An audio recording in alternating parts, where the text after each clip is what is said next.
هو التمر اللي يقول عليه الباندا ب 10000 وب 8000 وب 9000 والهدره اللي راه يهضر فيها. ها هو راه من 30 ل 35 لحتى 40 على كل حال.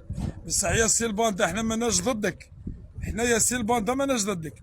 شوف التمر كي عاد بسكره وشينا عاد صحاب البليده تقول السومه وتوضح للناس والسلعه راها باطل وعند الباندا لا.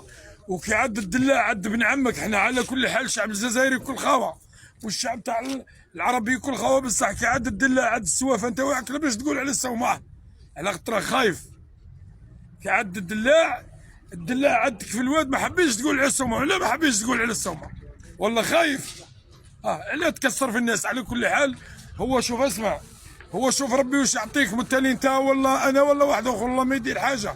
اللي ما يدير له ربي والله ما ينجم يدير له العبد ابدا. وما تدي الا الشيء اللي يكتب لك لا سي الباندا باش نفهمك زين. لا تقول راني مطيح لا يديك لا يجيبك. كي يعطيك ربي هات فاش تكيل وكي نحلك والله لو كان تحزم الشعب الجزائري كل باش يدير يعطيك انت. بصح ملاحظه برك راح نقولها لك.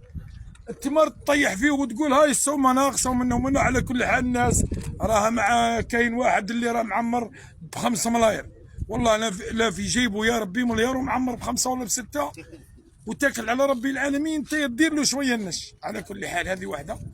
بصح ملاحظه صغيره راح نقولها لك بركه. التمر وتقول على السومه والدلاع قاعد تاع البليديه تقول على السومه. بصح الشينه قاعد تاع البليديه تقول على السومه والتمر تقول على السومه والدلاع لا ما حبيتش البارح تقول على السومه. يقول على السومه وخرج ليها قد هيا وبارك الله فيكم ربي يحفظكم. يا ربي يحفظك الشيخ. ومن عندي نحييك انا الباندا وانما ملاحظه برك باش يعني ما تقولش وكان ملاحظه برك قلتها لك باش دير حسابك. هذا هو في الامان وفي الامان.